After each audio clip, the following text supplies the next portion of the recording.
You can feel it already. Every single off-season, there's always that one unexpected player nobody talks about at first. And then suddenly, during camp, everybody's asking the same question. How did this guy go undrafted? And honestly, the Vikings might have found a couple of those dudes again this year. Some of these pickups are way more interesting than people realize, especially when you look at the fit in this offense and how this coaching staff loves developing under-the-radar talent. There's one name in particular that could seriously shake up the roster battle if things start clicking early in camp. And Vikings fans are definitely going to want to keep an eye on this one. If you're hyped for training camp battles already, smash that like button and drop a SKOL down in the comments if you're riding with the Vikings this season. Nobody expected this name to become one of the most intriguing stories coming out of the Minnesota Vikings undrafted free agent class, but inside league circles there's already growing buzz that the Vikings may have quietly stolen a player who never should have made it through all 7 rounds. And when a former NFL star like Steve Smith Sr. openly calls someone a diamond in the rough before the draft even ends, Vikings fans should probably pay attention. Because right now, one of the most fascinating under-the-radar battles heading into training camp could involve a player almost nobody was talking about a few weeks ago. Dillon Bell out of Georgia Bulldogs. What makes this story even more interesting is that Bell doesn't fit the traditional mold of a wide receiver prospect. He's not the polished technician people compare to elite route runners like Justin Jefferson or Jordan Addison. He's not entering the league with massive college production either. In 4 seasons at Georgia, Bell totaled 119 receptions, just over 1,200 receiving yards, and 11 touchdowns. On paper, those numbers don't jump off the screen. But when you really start digging into how Georgia used him, suddenly you begin to understand why the Vikings may believe they found a hidden offensive weapon. This is where things get really interesting. Bell wasn't just lining up outside as a traditional receiver. Georgia used him everywhere. At times, he looked like a running back. Other moments, he functioned almost like a hybrid offensive chess piece. Over his college career, he carried the football 51 times for 375 rushing yards and 5 touchdowns. That versatility immediately changes the conversation about what his role could become in Kevin O'Connell's offense. And that's exactly why the comparisons to Deebo Samuel keep surfacing. Now, to be clear, Bell is not Deebo Samuel right now. Samuel entered the NFL with more physicality, more explosiveness, and more polish with the ball in his hands. But stylistically, the similarities are easy to spot. Georgia deployed Dillon Bell in ways that mirror how NFL teams have used Deebo for years. Jet sweeps, gadget packages, motion concepts, manufactured touches, and quick space opportunities designed to create yards after the catch. And honestly, Vikings fans should recognize something important here. Minnesota's offense has quietly been searching for this type of player. You saw flashes of it last season with gadget concepts involving Jordan Addison. You saw hints of it with Miles Price in certain packages. But the Vikings still don't truly have a full-time offensive weapon capable of blurring the line between wide receiver and running back. Kevin O'Connell's offense thrives on misdirection, movement, spacing, and creating matchup confusion. Dillon Bell fits that vision almost perfectly. What could help Bell even more is the current state of the Vikings' receiver room. Obviously, Justin Jefferson is locked in. Jordan Addison isn't going anywhere. Ty Felton is expected to have a role too.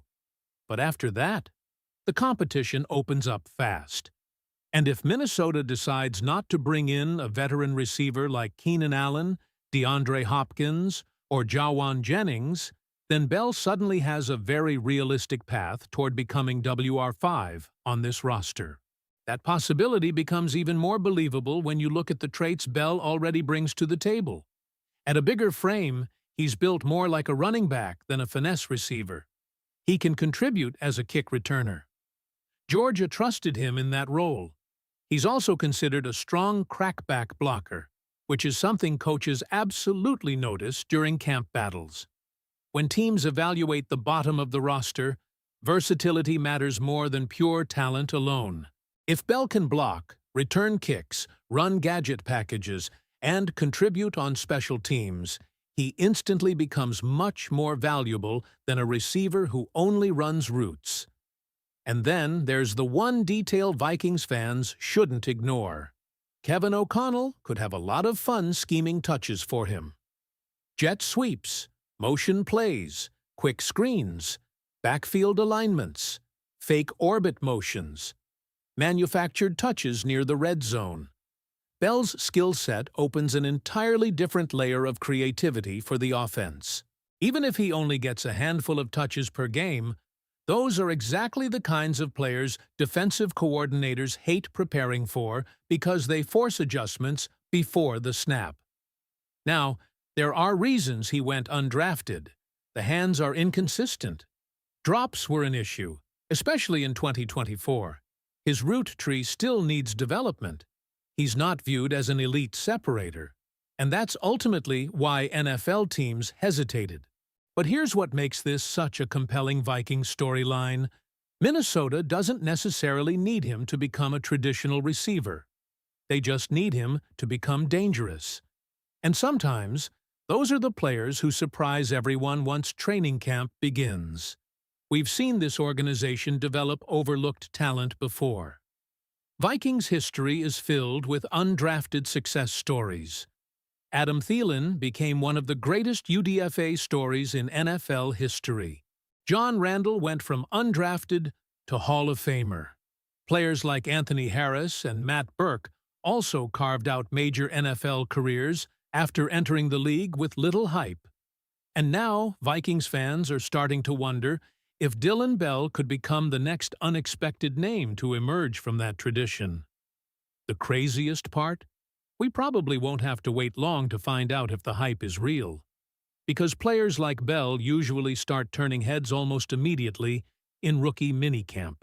Either the explosiveness shows up early, or it doesn't. And if he flashes during camp, the pressure on Minnesota to keep him on the 53-man roster could grow very quickly. So now the big question goes directly to Vikings fans. Do you believe Dillon Bell actually has a legitimate chance to make the final roster? Or is this another off-season UDFA storyline that fades away once preseason games begin? Let me know exactly where you stand on this, because this might end up becoming one of the sneakiest roster battles of the entire summer. What makes this entire situation even more dangerous for the rest of the roster is that Dillon Bell is not the only undrafted free agent generating legitimate intrigue inside the Vikings' off-season plans. Minnesota may have quietly added multiple players capable of forcing their way into camp battles, and one of the names flying under the radar right now is offensive lineman Thomas Remack.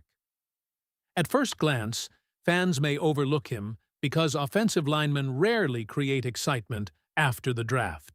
But when you study his background, you start understanding why the Vikings targeted him immediately after the draft ended. Remack spent most of his college career at West Virginia Mountaineers before transferring to Virginia Tech Hokies, and what stands out most is his versatility. This past season, he lined up almost everywhere on the offensive line. Left tackle, left guard, right guard, even right tackle. That kind of flexibility matters massively for NFL coaching staffs because backup offensive linemen are expected to cover multiple spots at any moment during a season. At 6'6" and 317 pounds, Remack already has NFL size, and while his PFF grades dipped during his final year, many believe that happened because he was constantly being moved around instead of settling into one position. And honestly, this feels like the exact type of developmental lineman Minnesota loves to work with. The Vikings have built a reputation for finding value in overlooked offensive linemen, and depth on the interior remains one of the biggest long-term concerns for this roster. If Rimac performs well during camp, he could absolutely push for a practice squad role immediately and maybe even become a future backup guard with upside to develop into more. Then there's cornerback Marcus Allen, another undrafted name that surprised people by slipping through all 7 rounds. Coming out of North Carolina Tar Heels, Allen played in a defense connected to Bill Belichick concepts, where corners were constantly asked to play physical football, tackle in space, and survive in one-on-one coverage situations. And despite the pressure of being the true #1 corner for that defense, Allen only allowed 3 touchdowns all season. That's why this UDFA class suddenly feels much more interesting than people initially expected. The Vikings consistently find ways to uncover hidden contributors after the draft, and history proves this organization is one of the best in football at developing overlooked talent.